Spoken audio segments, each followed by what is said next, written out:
Assalamualaikum warahmatullahi wabarakatuh. Terima kasih karena kalian sudah klik video ini. Selamat datang di channel Mari Berhitung bersama saya, Mama Maulana. Kali ini kita akan bahas prediksi tes SKB CPNS 2021, subtes Tridharma Perguruan Tinggi. Sebelumnya, saya pernah membahas terkait penelitian dan metode penelitian. Silakan klik linknya di description box ya. Dan kali ini kita akan bahas terkait populasi, sampel, dan teknik sampling. Sebelum kita lanjut, bagi yang belum subscribe, silahkan dukung saya untuk dapat 1000 subscriber pertama saya dengan klik tombol merah di bawah ini. Oke, terima kasih. Kita lanjut ke pembahasan populasi. Nah, populasi ini adalah wilayah generalisasi yang terdiri atas objek atau subjek yang memiliki kualitas dan karakteristik tertentu yang ditetapkan oleh peneliti untuk dipelajari dan kemudian ditarik kesimpulannya. Oke, lebih sederhananya begini teman-teman. Lihat ya, wilayah generalisasi yang terdiri atas objek atau subjek. Jadi, objek atau subjek ini bisa apa saja, bisa orang ataupun benda alam yang lain. Misalkan kita mau teliti tentang sampah, tentang air, tentang tarian, atau apapun itu. Tidak harus orang ya. Objek atau subjek, apapun itu bisa diteliti. Kemudian kita lihat lagi kunci yang kedua, memiliki kualitas dan karakteristik. Jadi bukan kuantitas ya teman-teman ya. Kalau kuantitas itu terkait banyaknya populasi, tapi bukan yang itu. Yang kita lihat adalah yang memiliki kualitas dan karakteristik. Bahkan satu orang pun bisa kita buat menjadi populasi. Misalkan kepemimpinan Presiden Pak Jokowi ya, Presiden Jokowi. Itu bisa kita teliti satu orang, yaitu Presiden Jokowi. Apa yang kita teliti? Banyak. Dia punya karakteristik. Misalkan dari gaya bicaranya, hobinya, cara dia bergaul, dan lain sebagainya. Kemudian, misalkan kalian teman-teman pernah cek darah ya, darah di bidang kedokteran, darah ya. Itu kan kita diambil darahnya itu sampelnya saja, sedikit saja. Dan yang sedikit itu setelah dicek itu bisa mewakili seluruh darah yang ada pada tubuh kita. Nah, kira-kira seperti itulah pada penelitian pendidikan juga, gitu ya teman-teman. Kita lanjut ke sampel. Sampel ini adalah bagian dari jumlah karakteristik yang dimiliki oleh populasi. Bila populasi terlalu besar dan peneliti tidak mungkin mempelajari semua yang ada pada populasi, maka peneliti dapat menggunakan sampel yang diambil dari populasi tersebut. Misalkan nih, saya punya sampel. Saya akan meneliti penonton MotoGP di Lombok ya, MotoGP Mandalika tahun 2021 yang ada di Lombok. Penontonnya terlalu banyak, saya tidak mungkin meneliti seluruhnya, maka saya ambil sebagiannya saja yang mewakili populasi tersebut, sebagian saja. Misalkan yang duduk di area A, saya ambil 10 orang. Kemudian yang duduk di area B saya ambil 10 orang dan seterusnya gitu sampai semua area itu saya ambil misalkan 10 orang. Maka itu akan menjadi sampel saya dan saya tidak perlu mengambil seluruh penonton MotoGP yang hadir begitu. Oke. Dan sampel yang diambil harus representatif atau mewakili. Apa itu representatif? Dia itu harus mewakili seluruh karakteristik yang ada pada populasi. Jadi kalau dia tidak representatif, kita misalkan sebagai orang buta yang mendeskripsikan sesuatu, misalkan 3 orang buta, kemudian disuruh mendeskripsikan gajah, ada yang memegang telinganya, maka mungkin dia bilang gajah itu seperti kipas.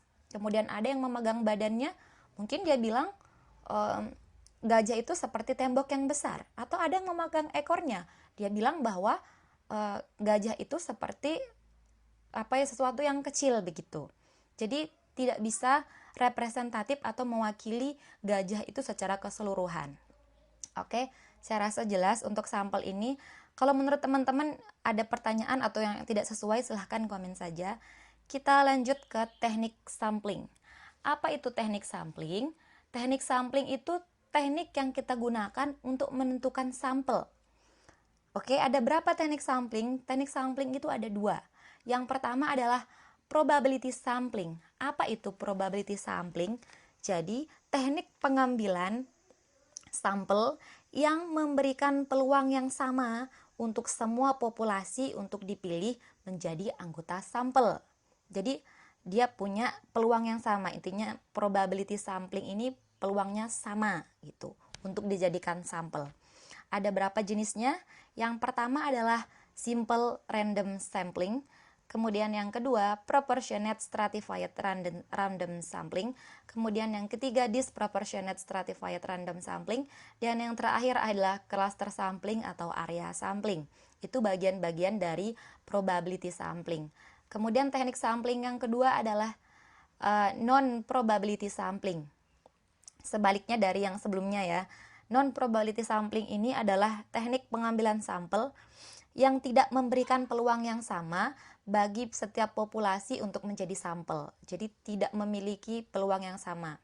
Ingat aja kalau probability ini memiliki peluang yang sama. Kalau non-probability peluangnya tidak sama untuk menjadi sampel ya. Untuk lebih jelasnya yang 4 ini, oke, sebelumnya saya mau kasih tahu kalau yang non-probability sampling ini kita akan bahas pada video selanjutnya ya. Nah, sekarang kita akan perjelas dulu apa sih yang teknik yang 4 ini. Kita bahas berdasarkan contoh soal aja ya. Oke, yang pertama, Mayang akan melakukan suatu penelitian terkait pegawai pada perusahaan Newmont. Setelah melihat data pegawai Newmont, ia mengetahui jumlah pegawai yang merupakan lulusan S3 sebanyak 5 orang, lulusan S2 sebanyak 15 orang, lulusan S1 sebanyak 2.145 orang, lulusan SMA SMK sebanyak 1.919 orang, lulusan SMP sebanyak 2.276 orang, dan lulusan SD sebanyak 1.800 orang. Teknik sampling yang sebaiknya Mayang gunakan adalah A. Simple random sampling, B. Proportionate stratified random sampling, yang C. Disproportionate stratified random sampling, atau yang D. Cluster sampling. Menurut teman-teman yang mana nih? Oke, kita lihat dulu. Yang ini ada lulusan S3, ada lulusan S2, lulusan S1, sampai lulusan SD. Oke, ini artinya dia berstrata ya. Ada lapisan-lapisannya. Itu artinya berstrata. Jadi, yang 2 ini, yang A, simple random sampling, dan cluster sampling bisa kita eliminasi dulu. Sekarang kita lihat proportionate atau disproportionate. Kita lihat jumlahnya. Yang S3 ada 5 orang. Kemudian yang S2 15 orang. Yang S1 2000 lebih, 2000-an orang ya. Kemudian yang SMA SMK 1900 hampir 2000. Kemudian yang SMP ini 2000 lebih. Sedangkan yang SD ini 1800. Maka kita lihat bahwa populasinya ini tidak proporsional. Tidak proporsional, ada yang 5, ada yang 15, sangat jauh selisihnya dengan yang lain. Yang lain itu adalah 2000-an, 1000-an, 1800 dan lain sebagainya. Maka ini kita gunakan, ya benar banget, disproportionate, tidak proporsional. Begitu caranya teman-teman ya. Nah, teknik disproportionate stratified random sampling ini caranya adalah populasi yang sedikit ini ya 5 dan 15 orang, yang S3 5 orang ini kita gunakan seluruhnya. 5 orang ini kita gunakan sebagai sampel kita. Begitupun dengan yang 15 ini bisa kita gunakan semuanya sebagai sampel. Tapi untuk yang 2000, 1900, kemudian 2200 dan 1800 ini kita tidak mungkin menggunakan semuanya, sehingga yang ribuan-ribuan ini kita bisa ambil sebagian saja gitu. Itulah teknik dari disproportionate stratified random sampling. Oke. Jadi jawabannya yang C. Kita lanjut ke soal nomor 2. Andi ingin melakukan penelitian terkait penduduk Indonesia yang sudah melakukan vaksin COVID-19. Setelah ia mendapatkan data terkait, ia memperoleh lebih dari 70 juta penduduk Indonesia telah melakukan vaksin lengkap. Andi tidak mungkin mengambil seluruh populasi tersebut sebagai sampel karena keterbatasan dana, tenaga, waktu. Ia akan menentukan 17 provinsi dari 34 provinsi di Indonesia. Teknik sampling yang digunakan Andi adalah, jadi kita lihat di sini pilihannya sama seperti yang tadi ya. Oke, ada lebih dari 70 juta penduduk Indonesia sudah melakukan vaksin lengkap ya saat ini. Jadi tidak mungkin seluruhnya itu diambil oleh Andi. Maka dia tentukan 17 provinsi dari 34 provinsi di Indonesia. Misalkan begitu. Nah, maka yang cocok adalah kita lihat ini adalah daerah-daerah ya. Provinsi, daerah, kabupaten itu masuk di cluster sampling. Kenapa cluster sampling? Kenapa nggak yang lain aja sih gitu? Kenapa cluster sampling? Karena cluster sampling ini adalah teknik sampling yang melihat area atau daerah gitu, berdasarkan area atau daerah-daerahnya. Kemudian teknik cluster sampling ini merupakan penelitian yang meneliti tidak pada individu saja, jadi tidak per individu, tetapi kelompok individu atau klaster-klaster gitu. Jadi di daerah A ada kelompok individu ini, daerah B kelompok individunya ini. Jadi tidak langsung per individu tapi kelompok individu ya, begitu teman-teman. Jadi yang cocok untuk masalah Andi ini adalah cluster sampling. Oke. Jika ada pendapat yang berbeda, boleh teman-teman komen di kolom komentar ya. Kita lanjut ke soal nomor 3. Andi sudah menentukan 17 provinsi untuk penelitiannya. Akan tetapi, Andi masih harus memperkecil sampel penelitiannya. Dari 17 provinsi tersebut, akan diambil sampel berdasarkan banyaknya penduduk yang terjangkit COVID-19, berdasarkan kepadatan penduduk, banyaknya jenis transportasi pada daerah tersebut, dan lain-lain. Teknik sampling lanjutan yang digunakan Andi adalah, nah teman-teman, biasanya cluster sampling ini tidak cukup hanya sekali pengambilan pengambilan sampel. Biasanya dilakukan 2 kali karena memang terlalu besar populasinya begitu. Nah, setelah melakukan cluster sampling ini biasanya akan diperhatikan juga banyaknya penduduk yang terjangkit COVID-19 misalkan, kemudian kepadatan penduduk. Ingat adalah ada yang padat penduduknya, ada yang tidak padat penduduknya. Kemudian jenis transportasi, kan setiap provinsi itu ada transportasinya, mungkin ada 6, ada yang 7, ada yang 5 begitu. Dan lain sebagainya. Itu adalah pertimbangan, salah satu pertimbangan untuk menentukan sampel gitu. Jadi yang pas adalah kita lihat Indonesia ini memiliki strata atau lapisan-lapisan ya, seperti yang saya jelaskan tadi. Strata atau lapisan-lapisan, ada yang padat penduduknya, ada yang tidak padat penduduknya, ada yang hutannya lebat, ada yang tidak hutannya lebat. Kemudian ada yang banyak transportasinya, ada yang lebih sedikit. Itu namanya berstrata atau berlapis. Nah, kemudian mana yang cocok? Apakah proportionate atau disproportionate? Kalau kita lihat banyaknya penduduk yang terjangkit COVID-19, ini setiap provinsi ada yang sudah terjangkit COVID-19 ya. Bahkan banyak gitu. Tidak ada yang penduduknya itu cuman satu provinsi itu cuman satu, nggak ada, bahkan lebih gitu.